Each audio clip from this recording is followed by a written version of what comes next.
अहो ऐकताय का? रेणुका आशुतोषला तयार होताना बोलली. त्यावर नुसतंच हम म्हणून उत्तर दिलं. आपण आज संध्याकाळी बाहेर फिरायला जायचं का? आशुतोष त्यावर काहीच बोलला नाही. आशुतोष ऑफिससाठी तयार झाला आणि सरळ डायनिंग टेबलवर नाश्ता करण्यासाठी आला.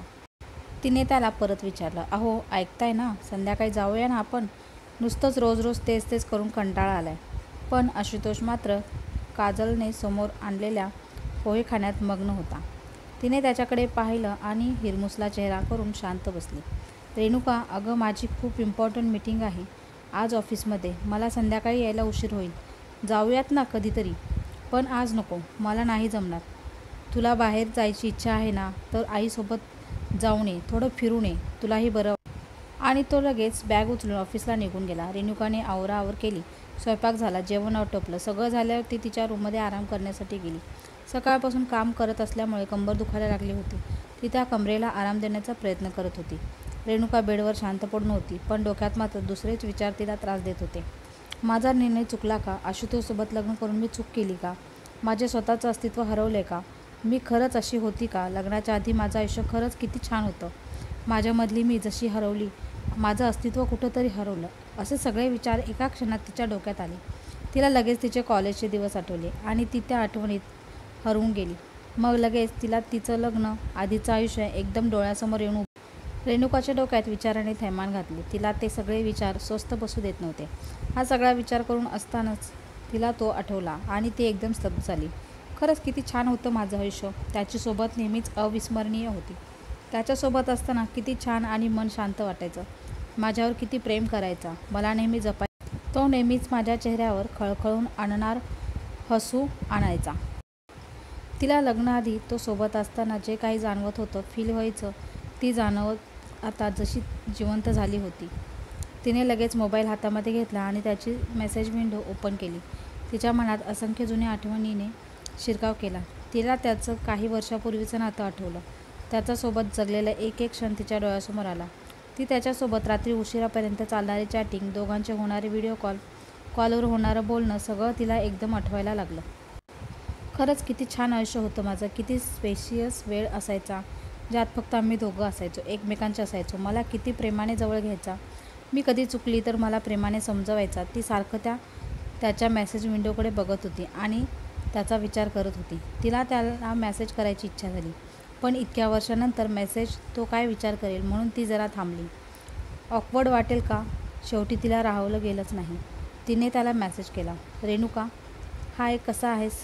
तिला मेसेज करून 5 मिनिटं झाली असतील, तर त्याने तिला लगेच रिप्लाय केला. तो, हाय, मी मजेत आहे, तू कशी आहेस? कदाचित इतक्या वर्षानंतर मेसेज बघून त्यालाही बरं वाटलं असावं.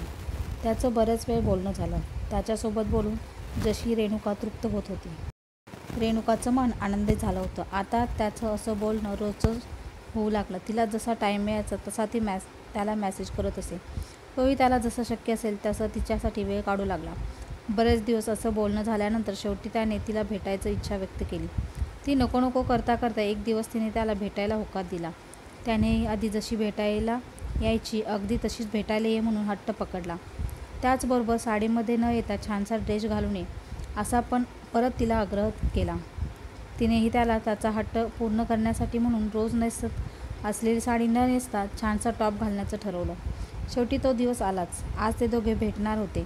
ठिकाण तेच होतं, आधी जिथे ते नेहमी भेटायचे. रेणुका लवकर तयार झाली.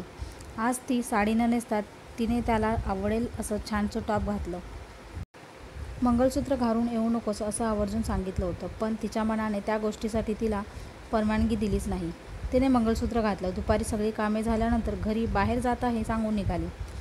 ते जिथे नेहमी भेटायचे तिथे रेणुका पोचली. ते ठिकाण म्हणजे एक पर्यटन स्थळ. तिथे आजूबाजूला शांतता होती. आवाज होता तो फक्त पक्ष्यांचा, हिरवा निसर्ग, सगळं मनाला आवडणारं होतं. तिने पोहोचताच सगळीकडे पाहिलं.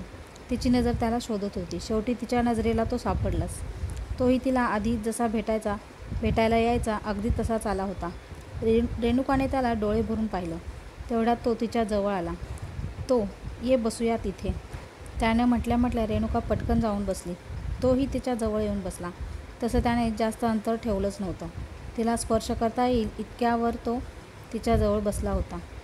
तो रेणुकाला डोळे भरून पाहत होता. तेवढ्यात त्याने तिच्या हातावर हात ठेवला. तशी ती शहारली. जरा लाजली. दोघांनीही गप्पांना सुरुवात केली. जुन्या आठवणी ताज्या केल्या. दोघेही त्या प्रेमाच्या जुन्या आठवणीत आणि त्या दिवसात हरवले. हळूहळू वेळ जात होता. रेणुकाला जसं वेळेचे भानच नव्हतं. ती त्याच्यामध्ये गुंतून गेली होती. काही वेळानंतर त्याने तिच्या मानेवर ओठ ठेवले. ती शहारली. नको म्हणत होती ती, पण तिला हे हवं होतं. त्याचा स्पर्श तिला हवाहवासा वाटत होता. तोही कुठे थांबणार होता ना तिचा ऐकणार होता. त्याच्या होणाऱ्या स्पर्शाने तिला एक वेगळीच संवेदना जाणवायला लागली होती. तिला त्याचा तो जुना स्पर्श आठवत होता. रेणुका हळूहळू स्वतःला त्याच्या स्वाधीन करत होती. तिने तिचे डोळे घट्ट मिटले होते. हातही घट्ट बांधले होते. ती जशी शहारत होती तो तसाच तिच्या अजून जवळ येत होता. त्याने रेणुकाला घट्ट मिठीत घेतलं. तो तिच्या ओठांवर त्याचे ओठ टेकवणारच. मागून त्याला कोणीतरी आवाज दिला. हा काय प्रकार आहे? हे तुमचं इथं नाही चालणार. पोलिसांना बोलवावं लागणार. त्या व्यक्तीने लगेच मोबाईल काढला. तेवढ्यात तो बोलला. अहो सर, ऐका तर माझं. नाही, काय ऐकायचं तुमचं हे सगळं इथे नाही चालायचं. तो परत ओरडून बोलला. अहो सर, ऐका ना, नवरा बायको आहोत आम्ही. तो व्यक्ती त्यावर एकदम आश्चर्यचकित झाला आणि बोलला. अहो काय मग, हे घर नाही का तुम्हाला? हे असले घरी करायचं ना? आणि तो तिथून निघून गेला. ते दोघेही एकमेकांकडे बघून जोरजोरात हसले. काही वेळात दोघेही घरी आले. तीही किचनमध्ये गेली. तोही निवांत हॉलमध्ये बसला. कुणालाही न सांगता दोघेच एकमेकांकडे बघत हसत होते. आज तिला त्याच्यामध्ये तिचा हरवलेला प्रियकर मिळाला होता आणि त्याला त्याची प्रेयसी.